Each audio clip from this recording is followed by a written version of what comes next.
Welcome to the Grazing Grass Podcast, episode 86. Do a lot of research that's tailored towards their land and their climate. Have patience and don't get bogged down into one thing.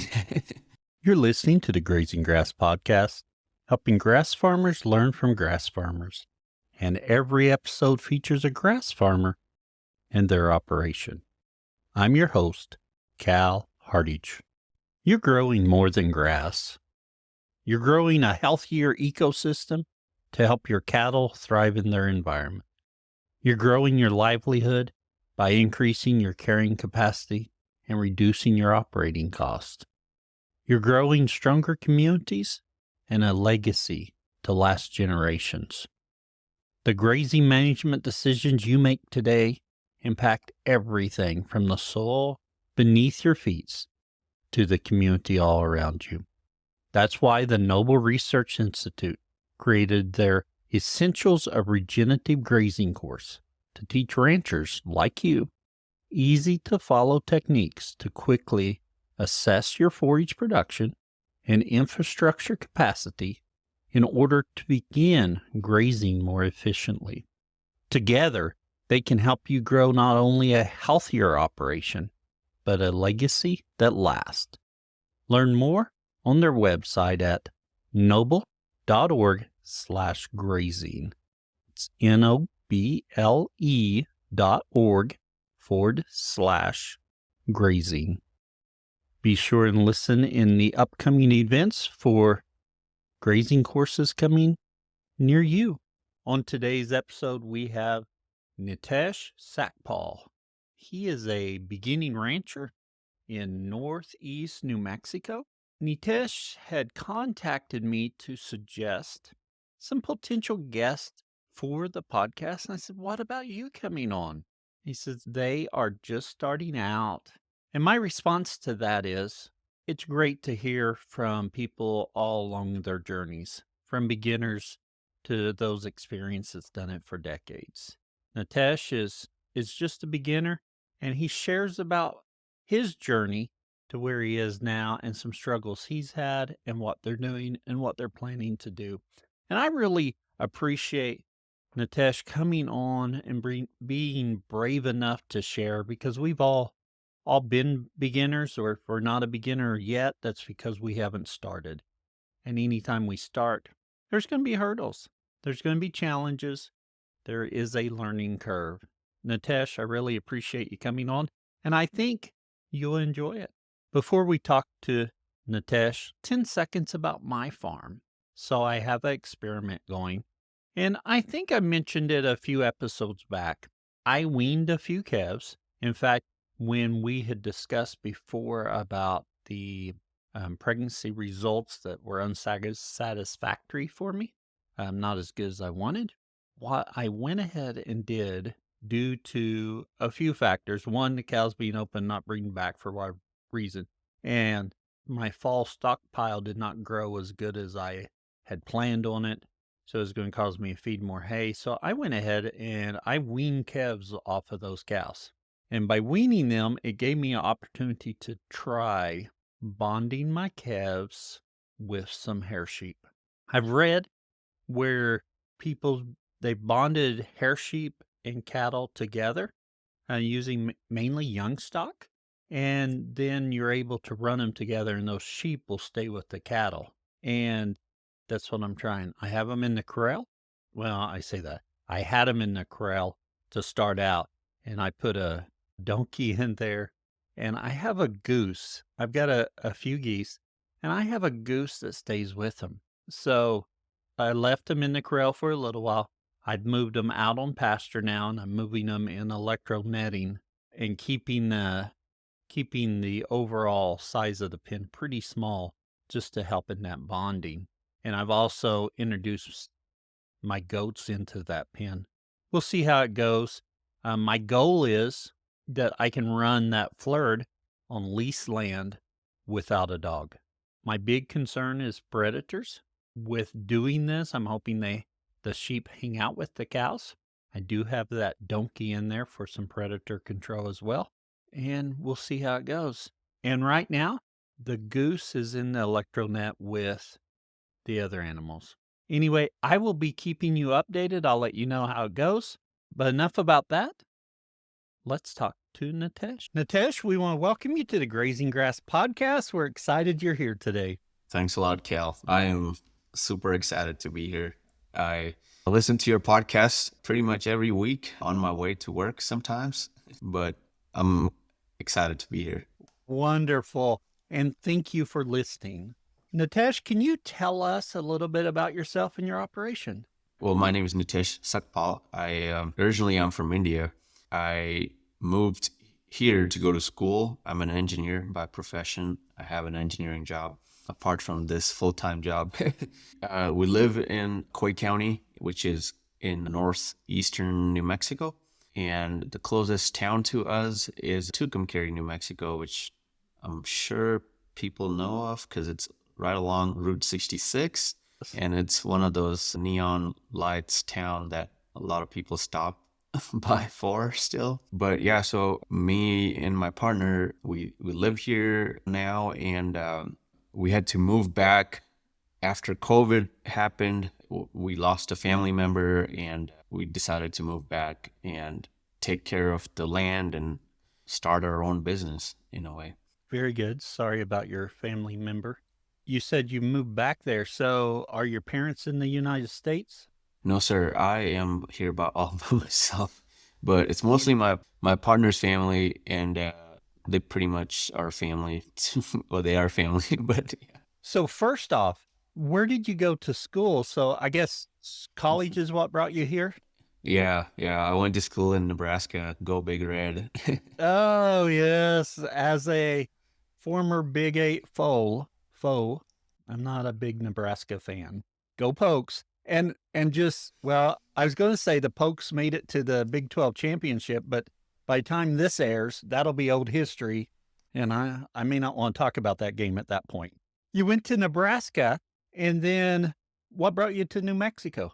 I went to Nebraska, and then after I graduated, I worked for Farmland Foods, which is mostly pig or hogs, and so I worked with them for a few months, or maybe 6 months or so, and then I got a job offer here in Clovis, New Mexico, which was in the dairy industry. So I moved out here for that, and then I met with my partner Jordan Jennings, who was at Eastern New Mexico University up here. Yeah, and then we lived in Clovis and for about 6 years or so, and then moved to California and Reno, Nevada, because he was still in school. In between that, COVID happened, and then we moved back. Yeah. So what made you want to get involved in regenerative agriculture? Because as you talk, you have a background more in conventional agriculture with the pig farming and dairying, but now you're looking at doing more regenerative stuff. Yeah, that's a good question. I think to me, it all started with like the love for the Western lifestyle, which came late to me. But so Jordan's family, they're all cowboys. His dad kind of had been a good mentor for me. Pretty much picked up learning to ride and cowboying with him, and so it was mostly just I just enjoyed that part of industry, I guess, with just riding horses or training horses and cowboying. But we decided to move back here. I wanted to kind of improve the land that we have in the family, or I guess in his family. And I started just researching things. Like it was just simple Google searches. That's how I came across, I think I came across Greg Judy first. I watched a lot of his videos and stuff. And then there's a research lab in Las Cruces, New Mexico, Jornada range. They have been researching Corrientes a lot down there, how well they do for the arid, semi-arid region and southwest region, basically. And I came across that, and I was like, I went down a rabbit hole, like, it's just learning more and more about them and like how great they are for this part of the country. Just a bit on that Corrientes. I'm a little bit more rainfall area than you are, but I'm a fan of the Corrientes. They seem to be doing good for me, and I hear a lot of people like them. That's Yeah. good. Yeah, we had a love and hate relationship with them in a way. We went ahead and bought some Korean teas. They only stayed on our property for an hour. Oh, Eh, yes. Yep, and they hopped the fence, barbed wire fence, like a deer, and they took off. But I think the problem there was that we bought them from a bigger range. There's a big ranch up here, and they do everything they're holistically, and they raise Corrientes, and they sell grass fed beef, and that's kind of how I got a hold of those Corrientes. Boy, I chased them all over Coy County. Oh, I imagine so, because they can be very athletic. And to be honest, when I got my first ones, I'd heard, I think we had August Horseman on here, and he was talking about it, and other people I'd talked to. And I kept looking at their prices compared to what I was paying for some other cows. I want to try them, but I'm nervous about it. So Mhm. I found about 3 or 4 hours away from me, a guy had 20 head of Corriente heifers bred.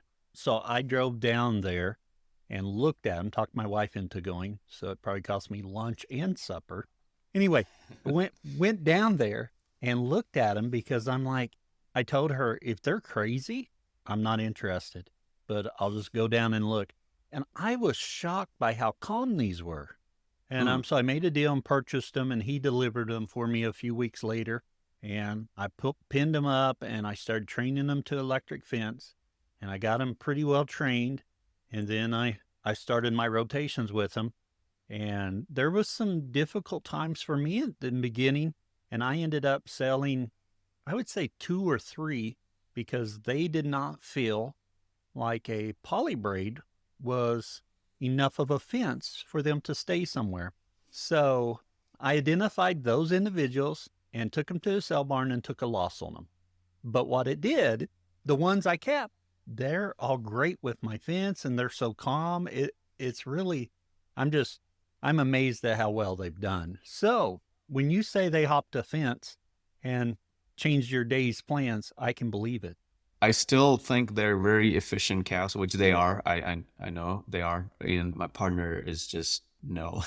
He doesn't want to Oh, have to yeah. deal with another Corrientes because like we literally chased these cows all over Coy County.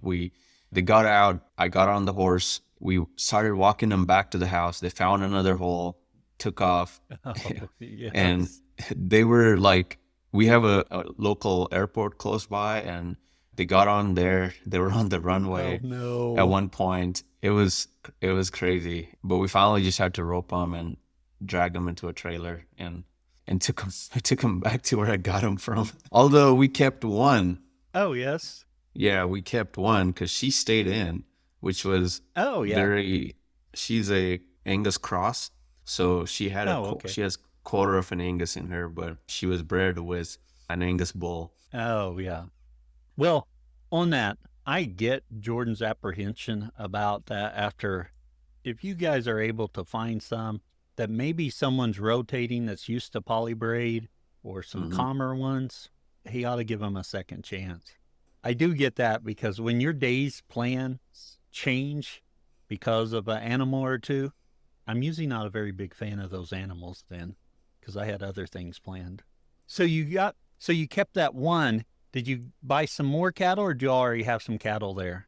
The one that stayed actually later on decided that she just had to hop the fence. So she hopped the fence. And so grandma's ranch is pretty close to us. And the road pretty much goes nowhere else other than to her property. So I think she just took that road and she went to her property. And at that time, she was leasing that land to this another gentleman. And he had some cows there. So I think she just went in with his cows.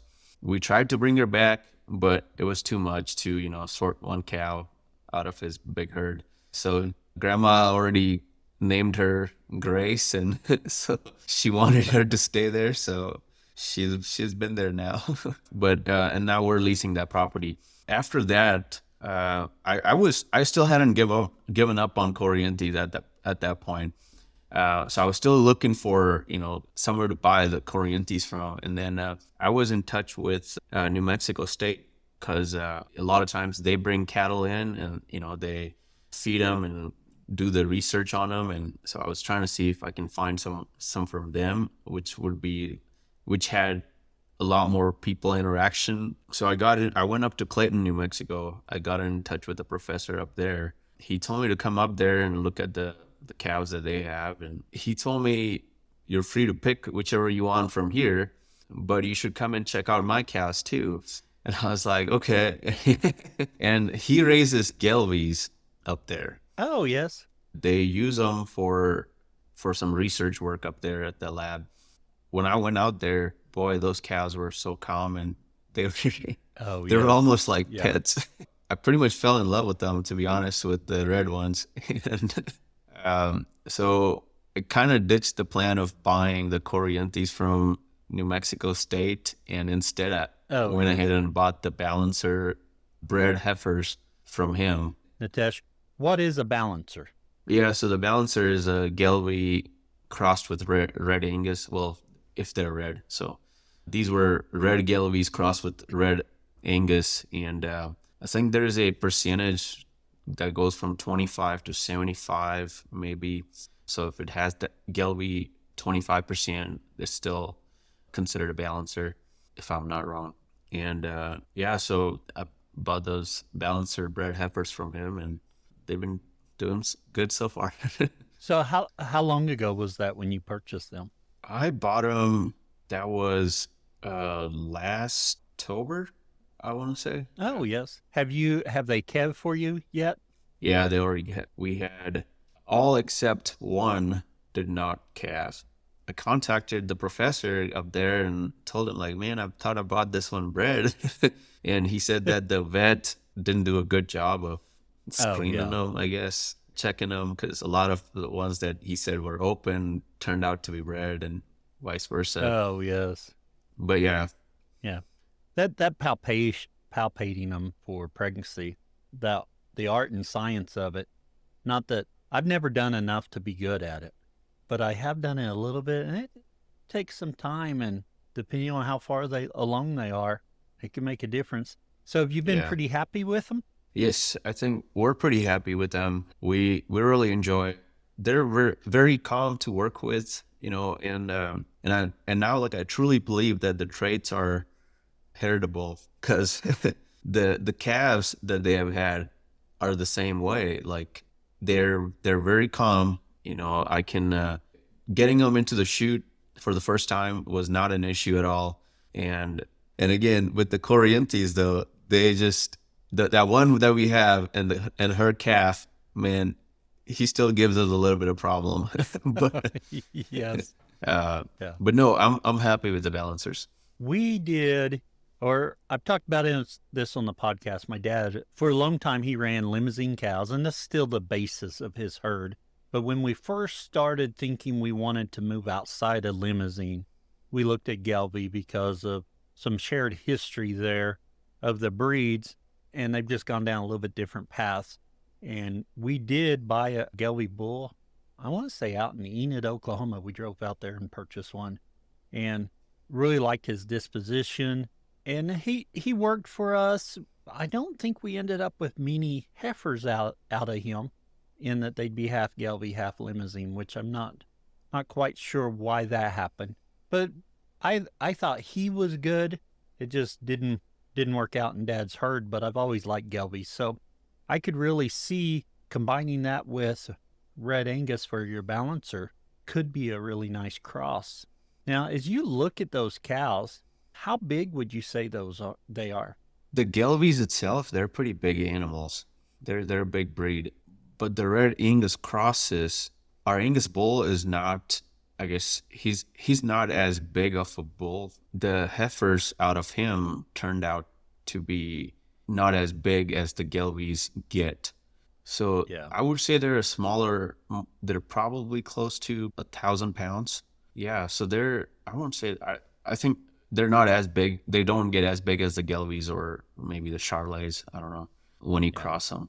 That would be my thoughts, that if you use a moderate size Red Angus, to cross them with. You'd be bringing down some size just a little bit and maybe improving grass efficiency in my mind without, Mhm. and I'm not super familiar with Gelbvieh. I'm somewhat familiar, but not super familiar. So I could be someone who's got Gelbviehs out there could be yelling right now at me saying, you don't know what you're talking about. And I'd have to say, I don't. So I probably should be quiet. So you got those heifers there. Did you start rotational grazing or did you do set stock to get started? Or how did you manage them when you got them? Yeah, so when we first got them, we didn't have as much land at that at that time. So all we had was the 80 acres that we lived on. It's covered in mesquite pretty Oh, much. yes. So we didn't have as much grass to feed them. So I think that winter we pretty much just had to pay them, which was Oh, yeah. was a lot of hay. And we were blessed with some good rains during the springtime, so some of the grass came up early and we got to graze them then. And that spring we signed up, or we took over more leases from Jordan's dad. So we then after that we moved them to the pasture he has, which one of the pastures that was I think about quarter of a section, and it already had fences that kind of helped us, move them. I would say that we haven't done as good of a job moving them, but as we, progressed through the summer, kind of looked at where where how the grass was looking, and I would just drive out there, shake a bag of cake, and they would come running and then close the gate and Yes. And you mentioned there maybe you didn't move them as much as you wanted to or should have or anything. When you're getting started on the journey, you got to do what you can do, and you're building your experience with those cows and getting started. And even for me, I've been doing this for a long time, and I still have a goal of daily moves. Certain times of the year, I do daily moves. Certain times of the year, I don't. And it's just because you have off the farm job, so that makes a difference. That makes a difference for me. But it's a progression, and you're working as long as you're doing that next step. I think you have to do what you can do at the time and then try and do a little bit better tomorrow. Yes, sir. Yeah. And I think for us, our immediate goal is to establish grass pastures. So we're focusing more on that, alongside of obviously raising cows, but our main goal is to eradicate the mesquite out of the land and put some grass seed down and get grass growing. The other pastures that we have now that we're leasing, we're trying our best to keep them moving there so that they don't overgraze a section. Oh, yes. And they do. It's crazy because I've noticed this. We have buffalo grass in certain sections, and then we have Kentucky blue. We have some sand drop seed. We have a bunch of, well, it's all native grasses, but they won't touch the sand drop seed for some reason. Oh, yes. Yeah. They'll graze everything else down, and I've seen that in so many spots. It's kind of frustrating. Yes.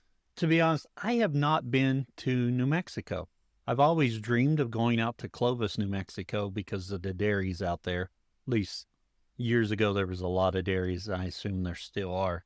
So that's on one of these days. I'm going to go out there and not just fly over New Mexico. But I've been to Amarillo, and I know when I go out there, I look at that ground and there's not a lot of grass out there.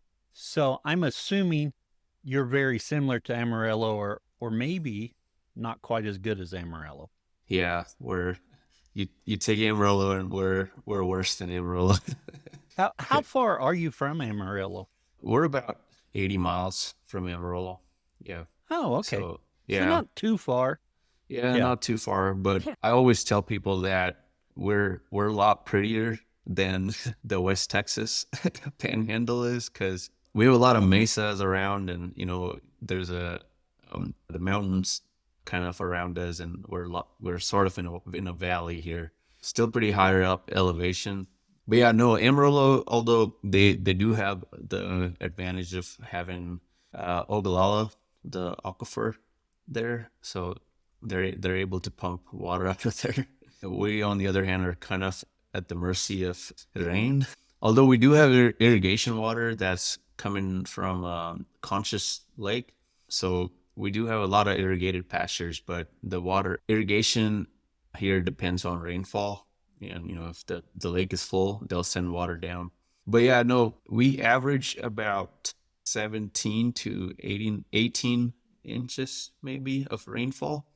There have been years where it was only like 12 inches or less. But when I say that average, it's an average for Quake County, and the county is it's a really big county. Like I said, we have like these mesas and cap rocks around us, which are a little bit higher elevation than us. So a lot of times the rain kind of goes there and it doesn't come to us as much. So, but yeah, but the last spring we got a lot of rain. We probably got like 9 or 10 inches in that 1 or 2 or 3 months. Now you are working to get some pasture established. What is the process you're going through to convert those pastures from mesquite to something that's a little bit more digestible than mesquite? Yeah, so the the pasture that we're working on now was probably the worst affected by the mesquite. And this is not I think there's some variety of mesquite that some they grow tall and that you chop Oh, wood yeah. off, and these are not the nicer ones. These are the ones that they stay short and they keep getting broader, and Oh, yes. they're very hard to get rid of. And what we have well, I read some papers on that, and it said that mechanical grubbing was the best way to kill them. So we spent some money out of our pocket to get that grubbing going, and we cleared about 20 acres of mesquite from there, Oh, yes. and then we windrowed everything and we're burning them as we go. So as they dry up, we're burning them and Oh, trying to yeah. clear up that land. But now I am in a contract with NRCS to get some additional grubbing done.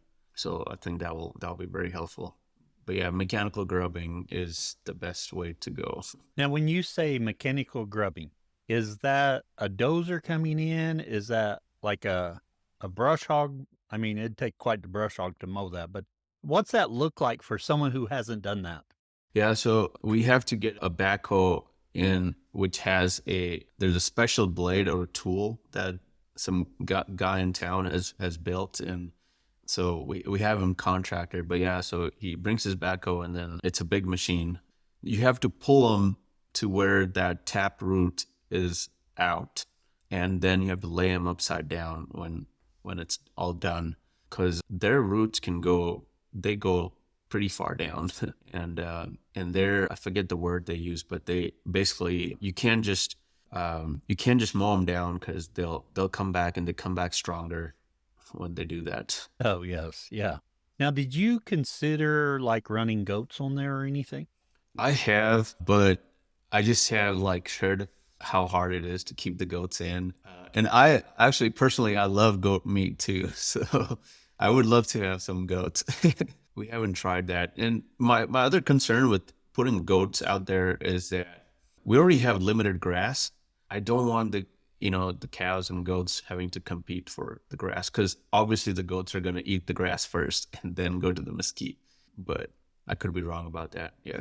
Yeah, I have not tried grazing any mesquite. Now, I want to say I was just at Noble Research Institute, their Essentials of Regenerative Grazing course. And I believe we were talking there, and I believe they said for mesquite, there's certain times if you run cattle in there, I may have this all messed up. So I'm going to put it out there, but it may not be right. And whoever can correct me on this. But at a certain point, you can push cattle on there, and those leaves are tender, and they'll pull those leaves, they'll eat them. And then I want to say there's like 3 times you got to do that. I don't know. There's a whole process, but you can get some grazing from those trees with cattle, or if you were to put goats or sheep out there. But long run, it's front loaded, but you get that seeded into something else that'll probably benefit you greatly. Do you have a thought or a plan for what you're going to seed it in? Yes, I do. And the other reason why I was looking at Corrientes was because that they will eat mesquite. They'll graze on mesquite. Like that's proven. There's videos also out there of them eating mesquite trees or leaves off of them. But I have noticed that the Gelbviehs also do that. They have been great. They eat the leaves off of them. The problem though is that they also like to eat the seed pod because they're sweet, and it's the same thing with horses. They love that, and then they obviously drop those seeds elsewhere, and now you have more mesquite. So they're spreading the mesquite for you. That's interesting about the seed pods. I know with honey locust, and we deal more in this area where I am with honey locust versus mesquite. And honey locust, those seed pods are are a source of energy because they're sweet.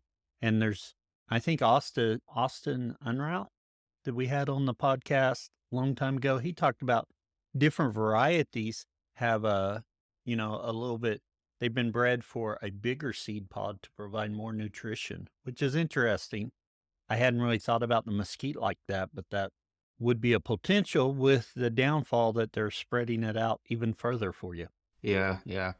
And I think again, I wouldn't be as opposed to having, because the mesquite does also give them shade and stuff, but they have to be the right kind of mesquite trees. They have to be the ones that grow tall, and the ones that we have, they just stay short and they keep spreading, and then they're to a point where cows won't even want to travel through there because there's just these pokey things all over on the ground.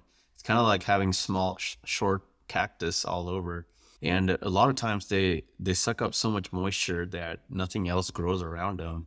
And a lot of it has happened, especially on this one property that we have, is because of it being so overgrazed, because it was just poorly managed before. Horses are, I mean, I love my horses, but they're very bad at grazing close to the ground, and that's kind of what caused the proliferation of the mesquite on our properties, because it was overgrazed before. But yeah, what we did was that I wanted to have half a pasture to myself to basically do what I wanted to do with it and not have kind of NRCS dictate what I should. Well, they don't. You come up with a plan with them, but after that, they're very diligent about you have to follow everything that they say. So we have like half a pasture that we're able to crop, and the other pasture we're taking the mesquite out, which it is out now, and we're gonna plant native grass there. So it's just going to be a mixture of the blue gramba, sand drop seed, yeah, was buffalo grass and stuff. Mainly warm season grasses. Yeah, it's all mostly just warm season grasses. A lot of times during the summer months, it gets so hot, and I don't know if the cool season grasses will do good over here as much. Although grandma has on her property, which I don't know about Kentucky bluegrass, how well it does, but her pastures were irrigated, so they have established there. Very good. So, actually, two things before we go to the overgrazing, we dive in a little bit deeper in that NRCS. One, just in your short time of doing this, what's been bigger challenges than you initially thought they were going to be? The bigger challenges have been, I think I'm always just worried about my cows getting out, just walking the fences and making sure the fences are up and right. And it's kind of hard to do that when you have, I guess, 600 acres for us to graze, Oh, yeah. and that's kind of daunting. We moved our cows over to the bigger ranch. That was during early summer or late springtime, and we got these spring storms. Boy, we got a lot of rain, which we needed, but that also meant that all our creeks and water gaps Oh, were yes. taken down by that water coming down. And when we let the cows out, we thought that, okay, we have grass all over here. Like there's good grass. They're not going to go over to the challenging territory, because some parts of the ranch, like you have to have a horse to get there, because it's, you can't get there with the 4x4 or anything. And I was like, the cows are not going to try to go there. So we didn't really care to check the fences down that way. Sure enough, they found that hole and they got out, and that was crazy. And I actually have a friend up here who raises longhorns, and he helped me with his drone because his longhorns get out, and he uses a drone to like Oh, kind of yes. fly over the area to see where they might be, and that's what we did, and we found them and got them back. But yeah, Yeah, they'll find a spot for sure. Have you started any electric using poly braid or electric fence with them? what we did was we just had two strands, and they seemed to be okay with it. Like they've been respecting that. So Oh, yeah. Well, good. most of our fences are just barbed wire fences. At least the Oh, yeah. perimeter fences are. Like I said, the land had a lot of seasonal creeks, and so we just have to maintain the water gaps there because Oh, yeah. the spring storms tend to do a lot of damage sometimes. Oh, I'm sure, yes. As you're getting started with this, and we're going to talk about NRCS in just a little bit, but where do you want your farm to go? Where do you see it going next 5 years? What's your goal? For me, my first priority is to get the land up to where I want it to be. I want to improve the land first, and I think I'm focusing more on that, and alongside of raising cows. So I think my goal is to establish good pastures and have like a system in place to where I know that I can forecast how much grass I have or a crop that I planted, and go from there. But as of now, with our small herd, we're just our goal is to sell bulk beef this coming year. We're just grain finishing them at this point because the grass is limited here. That's going to be our goal, is to have a set of commercial herd, also having a small operation going for direct consumer business.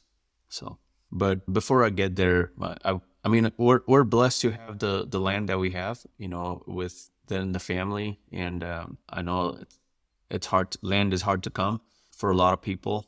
Leases are also going up. It's not cheap. So I just want to get to a point where I'm comfortable with the amount of grass I would have, or a system is in place that I can feed them year long, and I don't have to worry about haying them. Right, yeah. Well, those are great goals to work towards, and it'll be exciting to see your progress there. Thank you. Nitesh, let's go ahead and move to our overgrazing section, where we take a little bit deeper dive into something going on in your operation. And we're going to talk a little bit more about the NRCS and your prescribed grazing and what you're doing with them. Mm-hmm. So just tell us what you're doing with them, and I have a few questions. Yeah, sure. With NRCS, what we have now is I wanted to start on a smaller property first and go from there. And the project that we have now is to get the mesquite out of there, and then we have to build some fences. The only fences that they like are barbed wire fences. So we're building some fences and then establishing the grass. After that, they want us to have a grazing plan, which will basically just mean that we'll have to rotate the cows every so often. They have a set number of cattle that can go on a land, but they don't push for it as hard, but there's a recommendation from them. Oh, yes. The major thing is just getting the fences in place, which I was a little bit disappointed because I'm not getting to use the electric fences there, because these are not perimeter fences, but they want us to have the 4-strand barbed wire fence. They have to be a certain specification to keep the antelope and deer, where the antelope can go through and the deer can jump and stuff. Did you find, was the process easy to get started on working with them? Yes and no. I would say that I was a little too ambitious at first. When I first got into it, I signed up for too many projects. The way I found out about them was from the local extension office. So we have a beginner farmer rancher program that I went to, and they kind of introduced us to the whole NRCS application process and walked us through everything. And that's how I got in touch with them. So there's paperwork. They'll come out and they'll, visit the land, and they'll like walk over different projects with us, and then they will rank you in their ranking system. And the following year, you cannot start any work until you have been approved, basically, is how it is. They will call you to let you know if you were selected or not, or if the funding was available or not. Once the funding is available, then they come up with a plan on how far out your projects can be. But we have to get all the projects done within 5 years. But they're flexible when you do that. Like I said, I was a little too ambitious with them. I probably should have just stuck to getting the mesquite grubbed out. Oh, yes. Yeah. Now, is it a cost share program they're doing? It is a cost share program. Yeah. So depending on how they classify the mesquite as high, medium, or low, and then based on that, I guess they calculate how much to pay, and then it's up to you how you do it. And how long will they follow through with this? Or is it just, the reason I'm asking, I know we had a pond built a number of years ago with, I'm not sure, Dad did it, it's probably NRCS, but I'm not entirely sure. It was a cost share, but I know they came out and did periodical checks for, I think, 5 years on the pond. Now, I could be totally wrong with what they're doing now. That was probably 2 or 3 decades ago. But how is that on your project? Once you get finished, is it done, or do they do some periodic checks, or there's some follow through with that? I don't think so. I think it's pretty much after like we're done with the project. Like they come out to check. They'll inspect what you're doing, and based on that, they will make the payments. After we got the mesquite grubbed, they came out and they measured the acreage that got grubbed, and then they'll make the payments based on that. And the grazing aspect. So as far as the grass, they said that 2 years minimum that I cannot graze that pasture because they want the native grass to establish. But they also want me to do some weed control before I plant. So they'll be inspecting all of that. And after that, they will just come out there to check on how I am doing the rotational grazing in a way. But that could depend on, a lot of things. Like I may not even have cows on that pasture at that point, so we'll see how it goes. There's still time. I haven't thought about it much yet. And it's all a learning process. Yes, sir. Yeah. We have planted some cereal rye, spring oats, and we used a no-till drill from our local office here. The oats have done pretty good so far. The rye, not as much. So that's kind of my plan, is to have a stockpile grass and have, some sort of a crop for winter grazing so they get some protein out of that. And when you said your local NRCS office, for us, our county has a no-till drill you can use. It's in the county seat. Is yours in the county seat, or do you all have multiple areas because your county's so big? No, I think it's just with the local science center. Oh, yeah. Yeah, so it's at the science center. They keep that no-till drill, and we're able to lease it. Yeah, but it's just that one that I know of. Oh, yeah. I thought I would talk to local office here that has a no-till drill, but I'm quite a ways out of town, so dragging that clear out here to do it is probably not as big a deal or issue as I have in my head, but I just find that concerning for me.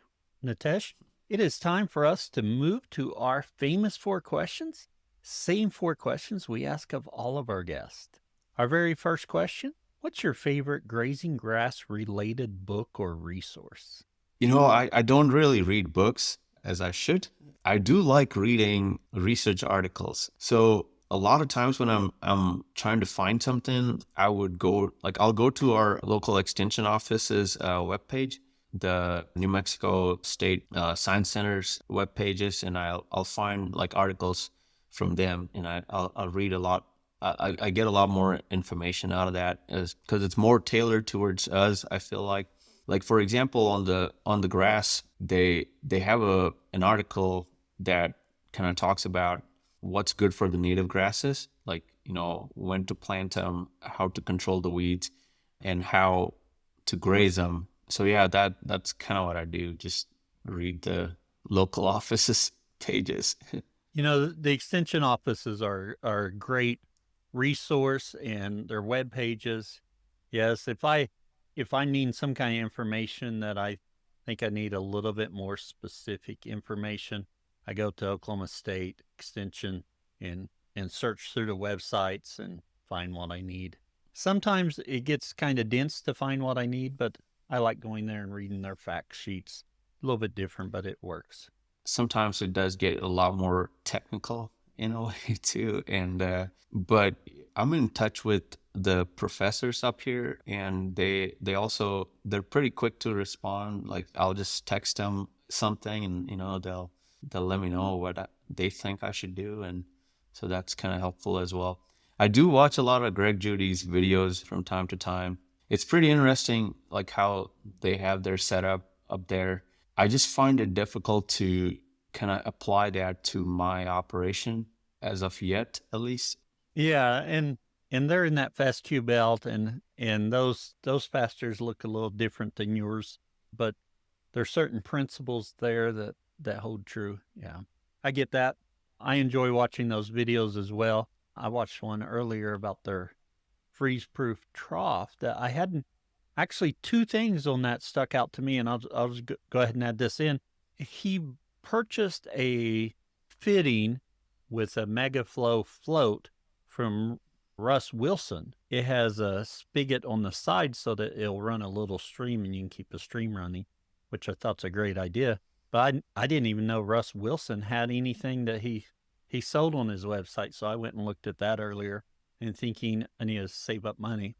Actually, I need to get one and try it sometime. So yeah, I enjoy those videos, and it's a tremendous resource. Those YouTube videos, and in doing that, I found Russ Wilson has a YouTube channel. I didn't know he had a YouTube channel, so Yeah. I've subscribed so I can watch some of that too. Our second question: what is your favorite tool for the farm? Jordan and I were debating about this. I'm gonna go with what he thinks is our best tool, and I think it is our tractor. We have been debating about like putting or investing in a tractor. I was very against it for a long time, but I kind of gave in, and now it's been a blessing for sure so far. Oh, Because yes. I didn't buy a big tractor. It's only probably like 55 horse, I think. I'm not a farmer. I'm not gonna row crop or anything. I don't need a big tractor. But the tractor we have now is doing plenty good for us, especially like because we have our pastures are not contiguous acreage, so some of the rangelands are out there, and sometimes we have to move equipment down there or whatever, and it's much easier to have the tractor to load up or haul it there and unload it there. And obviously at the same time working on working the farmland, like planting winter crops, it's been helpful. So Oh, yes, it would. Yeah. We ask these same questions of all of our guests. And when I started this, I really thought the favorite grazing grass related book or resource would be my favorite one. What do you tell someone just getting started, which we'll get your answer in just a moment. I knew that would be a good one, and that's always a favorite one. But probably my favorite question to ask is, what is your favorite tool? Because it is so open ended and it doesn't give you much guidance on where to go with that. And I just think it's always interesting to hear what different people say. I'm always, I don't know about always, but I am often surprised by the answers, you know? And to be honest, I really haven't thought and stopped and thought about what I would say, but that's one of the beauties of that question. It's just, how do you interpret the question and then where do you go with it? So yeah, I can see how a tractor would be very beneficial for you. yep, yeah, And absolutely. And to me, I was going to answer it at first, it was going to be my horse.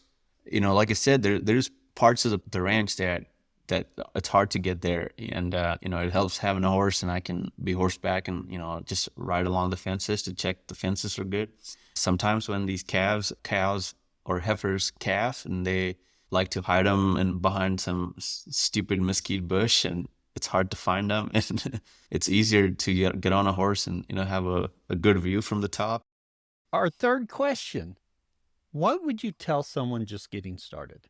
I'll tell them to do a lot of research, and research that's tailored towards their land and their climate, and keep an open mind. Like, go out and learn what other people are doing, or what works for them may not work for you.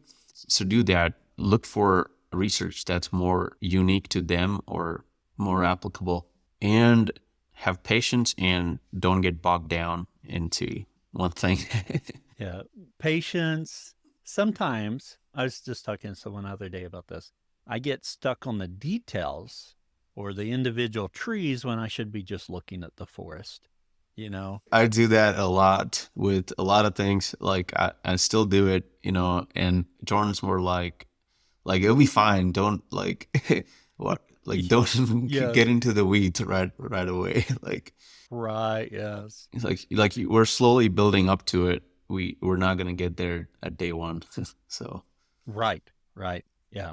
And you can't, and here's the thing we all have to be careful about, especially when we talked about YouTube and you're watching what's going on Greg Judy's farm. He's been doing it for decades.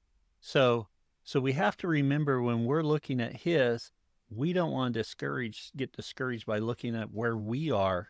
And we don't want to forget that we haven't been doing it all that much time, or we may have been doing it that long, but different circumstances. It's just got to be careful about looking at your farm and looking at someone else's farm.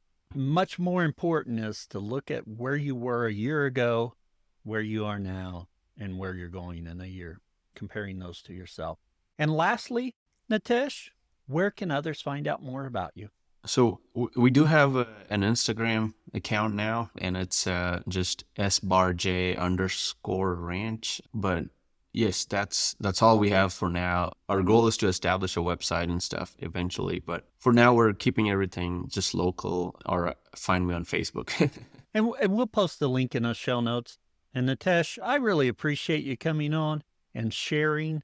You're getting started on this journey, and I think it's important we share about a whole range of how far you are along that journey, because there's lots of people in your position getting started. And I just appreciate you being brave and coming on and sharing and letting us know what's going on there. No, yeah, thank you. I know at first I messaged you saying we were too early in our journey, so I'm not sure about coming on to the podcast yet, but I appreciate, what you're doing, and I love listening to the podcast, and I get a lot of diverse information from everyone who has been on your podcast so far, and it's been very helpful. So thanks for doing that. Well, thank you. And I'm glad you do. And yes, I so believe that we need to highlight the journeys from beginners to those who's been doing it for decades. And I know when you come on here and share, especially as a beginner, you're a little concerned how that's going to be received, and others are going to be looking and saying, what's he doing? We're all in a journey. We're all working to get better. So I really appreciate you sharing with us today. Yes, sir. No, thank you. You're listening to the Grazing Grass Podcast, helping grass farmers learn from grass farmers. And every episode features a grass farmer and their operation. If you've enjoyed today's episode and want to keep the conversation going, visit our community at community.grazinggrass.com. Don't forget to follow and subscribe to the Grazing Grass Podcast on Facebook, Twitter, Instagram, and YouTube for past and future episodes. We also welcome guests to share about their own grass farming journey. So if you're interested, fill out the form on grazinggrass.com under the Be Our Guest link. Until next time, keep on grazing grass.